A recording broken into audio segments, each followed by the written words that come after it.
पहले आप सभी मित्रों को नमस्कार, सभी को राम राम। उम्मीद है सभी स्वस्थ होंगे, मस्त होंगे, अपने एग्जाम की तैयारी कर रहे होंगे। जी हाँ दोस्तों, फेज 11 की जो ड्राइवर की भर्ती है इसके बारे में आज मैं बात करूंगा। और ये जो पोस्ट कोड आप देख पा रहे हैं ER यानी कि ईस्टर्न रीजन 16223 या हम कहें 16223। इस पोस्ट कोड के लिए आप सभी को पता होगा कि डिपार्टमेंट है geological survey of India, ministry of environment, forest and climate change. इस डिपार्टमेंट में ये भर्ती आई थी। टोटल 7 पदों पर भर्ती थी, आप देख पा रहे हैं यहाँ पे। और इसका जो अब डॉक्यूमेंट स्क्रूटनी के बाद में जो लिस्ट आई है, इसको लेकर बच्चों में काफी कंफ्यूजन में आपको बताना चाहूंगा। इस पोस्ट के लिए जो क्वालिफिकेशन थी ये इस प्रकार से थी।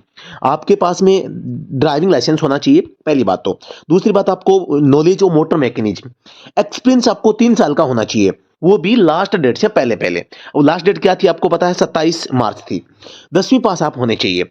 तो और दूसरी बात, आप अगर किसी भी कैटेगरी से अगर आप एज में छूट लेते हैं, कैटेगरी का फायदा लेते हैं, तो आपके पास में कास्ट का सर्टिफिकेट भी होना चाहिए। आगे हम देखते हैं। पोस्ट का नाम मेल मोटर ऑर्डिनरी ग्रेड था, आपको पता ही होगा। और दोस्तों इसमें क्या बताया गया है आप देख पा रहे हैं यहाँ पे। जो इसमें जो लिस्ट आई है, इसमें 2-3 टाइप के आप नाम देख पा रहे हैं। एक तो रिजेक्टेड है, एक नॉट एलिजिबल है, और एक प्रोविजनल है, और एक आपकी एलिजिबल है। आप देख पा रहे हैं प्रथम इस बच्चों में यहाँ पर केवल एक बच्चा यहाँ पे जो है एलिजिबल हुआ है।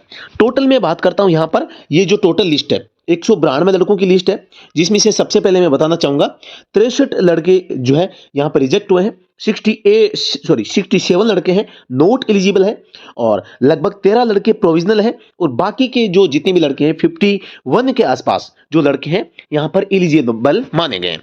तो यहाँ पर जो ये प्रोविजनल वाले लड़के हैं ना, ये आपके बाकी के डॉक्यूमेंट जमा करवा के आप इसमें बिल्कुल एलिजिबल हो सकते हैं। तो जो भी साथी प्रोविजनल में है, प्रोविजनल का मतलब है आप यहाँ पर ये जो चीज है ना, ये आप उनको जमा करवा के आप दोबारा से डॉक्यूमेंट है आपके कंप्लीट है वो करवा सकते हैं, जैसा कि आप इसमें देख पा रहे हैं, है ना। तो ये है। अब मैं बात करना चाहूंगा कि जो नो रिजेक्टेड है, कोई भी अगर किसी भी कैंडिडेट को लगता है कि यार मैंने तो सही डॉक्यूमेंट भेजे थे, मैंने समय पे भेजे थे, तो आप यहां पर बिल्कुल क्या है कि देखो रिजेक्टेड, इसमें तो डॉक्यूमेंट नॉट सबमिटेड। और जो रिजेक्ट हुए हैं यहां पर मैं आपको बताना चाहूंगा रिजेक्ट करने का कारण। देखो रिजेक्ट है तो डॉक्यूमेंट नहीं दिया, रिजेक्ट है मतलब डॉक्यूमेंट नॉट सबमिटेड।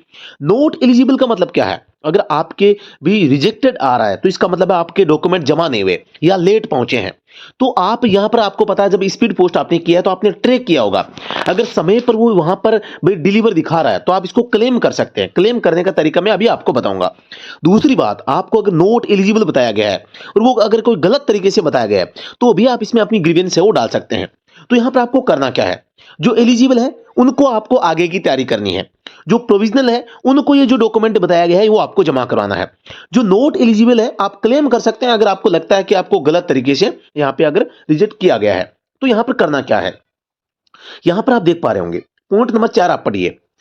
यहां पर लिखा है, if any candidate who has submitted documents within the stipulated date, example 6 October 2023 has any objection with regard to his her ineligibility ground of rejection, she may submit his her grievance representation to this regional office along with supporting documents through email 8। यानी आप email के माध्यम से, इस email के ऊपर आप आपके जो डॉक्यूमेंट है उनकी एक बढ़िया सी PDF है वो अटैच करके आप अपनी ग्रीवेंस डाल सकते हैं। पॉजिटिवली यहां पे लिखा है पॉजिटिवली बाय 25 दिसंबर 2023 यानी रात के 11 बजे तक, mentioning his her roll number, registration number and post code along with self-attested supporting documents. Any representation received after the last date and time will not be entertained under any circumstance। यानी कि आपको 25 दिसंबर 2023 से पहले पहले आपके जितने भी दस्तावेज हैं उन सभी को आप सेल्फ अटेस्ट यानी उसके ऊपर आपके खुद के हस्ताक्षर करने हैं, सभी की PDF बना के सारों की, और आपको इस जीमेल के ऊपर आपको फॉरवर्ड कर देनी है। साथ ही दोस्तों यहां पर भेजते समय आपको यहां पर अपना रोल नंबर है, रजिस्ट्रेशन नंबर है और पोस्ट कोड, ये 3 चीजें यहां पर फुली न लिखना भूलें, है ना। तो यानी कि उनको पता चलना चाहिए किस कैंडिडेट ने डॉक्यूमेंट भेजे हैं। जब भी मेल फॉरवर्ड करें तो ये चीजें आप आवश्यक कर सकते हैं। तो जो भी साथी लगता है कि आपका फॉर्म गलत तरीके से है जो रिजेक्ट हुआ है, तो आप बिल्कुल ये काम कर सकते हैं। जी हाँ दोस्तों, इसके अलावा जो भी साथी इसमें एलिजिबल हुए हैं तो यहां पर आप देख पा रहे हैं एलिजिबल साथी आप आगे की तैयारी कर सकते हैं। जी हाँ दोस्तों, बताना चाहूंगा 192 में से यहाँ पर टोटल 192 जो पोस्ट है, 192 पोस्ट में से यहाँ पे आप देख पा रहे हैं मात्र 51 लड़के जो है यहाँ पे एलिजिबल माने गए हैं, ठीक है।